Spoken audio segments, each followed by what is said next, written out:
দূরে একটি সাপ ধরা পড়েছে। আমরা যাচ্ছিলাম 13 খাদা, দেখা যাক কি সাপ ওইটা। ভাই কি সাপ এটা? হ্যাঁ পাহাড়ে কেটো? এটা তো কেউটো না, এটা রাসেল ভাইজান। এটা কেউটো ভাই, আমাকে গ্রামে কাছে বহুত সাপ মারে। হ্যাঁ এটা মনে হয় রাসেল ভাইজান। হ্যালো বাচ্চা। না না, এটা এটা কালাস। আরে ভাই আমরা বড় বড় সাপ মারি গ্রামে, আমাকে সাপ কয় দিন ধরে 20টা সারা সাপ নিয়ে এই চুপ সাপ করে এই চুপ। এই মূর্তি যে কি কাজ আগে কি সাপ মারলাম মনে মূর্তি এই বড়টা আমরা তো কাছে। এটা কি সাপ ভাই? হ্যাঁ কি সাপ এটা?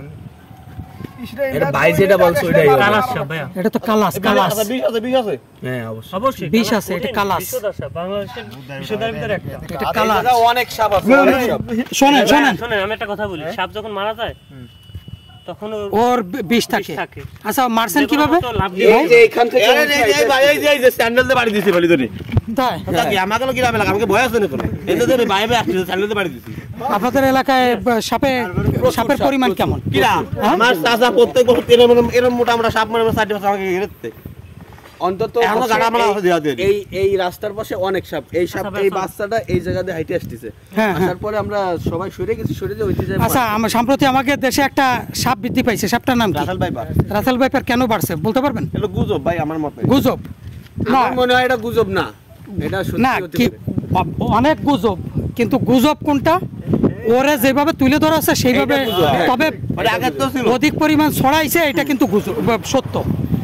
রাসেল ভাইপারটা কেন ছড়াইছে বলতে পারেন?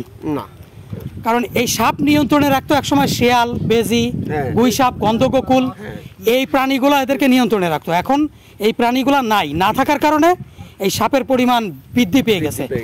এই বকেও কিন্তু সাপ খায়, জানেন? বকে সাপ খায়, বিভিন্ন ধরনের হুতুম পেঁচা টেচা সাপ খায়, বুঝতে পারছেন? এই এই যে সাপটা, এটা হচ্ছে এটাকে বলা হয় কালাস। এটা কিন্তু ফনা তোলে না, ফনা তোলে এই ভয়ঙ্কর সাপ। এই যে আপনি এবার একটা বিষয় বুঝছেন, আপনি একটা বিষয় বোঝেন, আমরা ওই রাসেল ভাইপার ভয়ঙ্কর সাপ বানাইছে না, আসলে রাসেল ভাইপার 7 নম্বরে বাংলাদেশে। আর এটা আমাদের খুলনা অঞ্চলের মধ্যে এই সাইডের মধ্যে এটা 1 নম্বর। আমরা এটা পাহাড়ি করে নেবে চিনি ভাই। এটা পাহাড়ি করে নেবে চিনি না, কেউ তো ফনা ধরে, এটা তো ফনা ধরে, পাহাড়ি করে ফনা ধরে না। এইবার বোঝেন, এই সাপটা হচ্ছে গিয়ে কালার সাপ। এটা মানুষের বিছানা উঠে যায়, বিছানা উঠে যায়, উষ্ণতার জন্য উঠে যায়। এরা এই যে বর্ষাকাল আইছে না, এদের গর্তে পানি ঢুকে গেছে, এদের ঠান্ডা লাগে, এরা গরমের জন্য এরা মানুষের বিছানা উঠে যায়। এই জন্য কি করবেন কোন তো, এই জন্য আপনাদের অঞ্চলে আমরা দেখলাম, আজকে একটা গবেষণা আইছি, আমরা আইসা দেখলাম শেয়াল নাই, শেয়াল পাহাড়ি কেটো, মানে আমরা এই নেবে চিনি, এটা পট মিলে না ভাই। তার মানে আপনাদের অঞ্চলে শেয়াল নাই, শেয়াল নাই, গুই সাপ কমে গেছে, তারপরে যে সাইডেল বলে গন্ধগোকুল, ওটা কমে গেছে, তারপর শেয়াল কমে গেছে, তারপর বন বেড়াল নাই, টোটালে টোটালেই নাই। 13 খাদার অঞ্চল মেরে ফেলেন। আমাকে মুরগি টুরগি খায় নাই, শিয়ালে কি বেরি মুরগি থেকে খায়, বন্ধুরে থেকে খায়।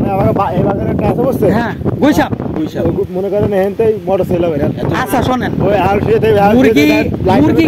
মুরগি খাওয়া ভালো নাকি মানুষ খেয়ে ফেলাই দেবে প্রাণীতে, কোনটা ভালো? মুরগি খাওয়াই ভালো। হ্যাঁ তাহলে এই যে প্রাণীগুলো একটু মুরগি খায় আপনাদের এই সমস্ত সাপের হাত থেকে আপনাদেরকে রক্ষা করে। আমাদেরকে এর সাথে একটু যোগাযোগ করেন, যে কোনো একজন এই নাম্বারে একটু ফোন দেন আমাদেরকে।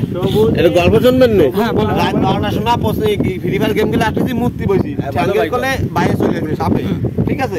এই সাপ এসে বড় হয়ে যেত, হ্যাঁ হ্যাঁ হ্যাঁ, এইটিও ছিল আমার সাথে। আচ্ছা আচ্ছা আচ্ছা, মানে আমি কোথায় সাপ, কি সাপ রে, মাটি সাপ নেই আমার লাইফ মধ্যে দেখে সাপ। এক বাইরে ডাক দিয়ে ফুলকুচি নেয়, ফুলকুচি আনছে, আমরা আমাদের গাড়ি ফেলে দিচ্ছি খুব চাষ করে। এত বড় ছবিও তোলা ছিল, কিন্তু এখনো নাই। তবে অন্তত আমাকে এইটুকে অনেক সাপ আছে, অনেক মানে সব। আচ্ছা আর একটা সাপ আমরা মানে মানে মার চিহ্ন নাম দেন না, এমডি থাকলে দিয়া দিতাম, ফেসবুকে ছাড়া আছে। আচ্ছা এমবি আছে, আমরা খবর পাইছি এক বাড়িতে সাপ ঢুকছে, আমরা সেখানে যাচ্ছি, আমরা এখন সেখানে যাব, দ্রুত চলে যাব ওইখানে। আপনারা ইমিডিয়েটলি আপনাদের ফেসবুকে আছে কারণ একটু অ্যাড হন, আমাদের গ্রুপে একটু পেজে একটু অ্যাড হন। পেজ কোনটা আপনাদের বোঝা উচিত, আপনাদের ইঁদুর দমনে রাখবে কারা? ইঁদুর কি ফসল নষ্ট করে ফেলে না? কারা রাখবে? বিষধর সাপ, বিষধর সাপ ইঁদুর দমনে রাখে।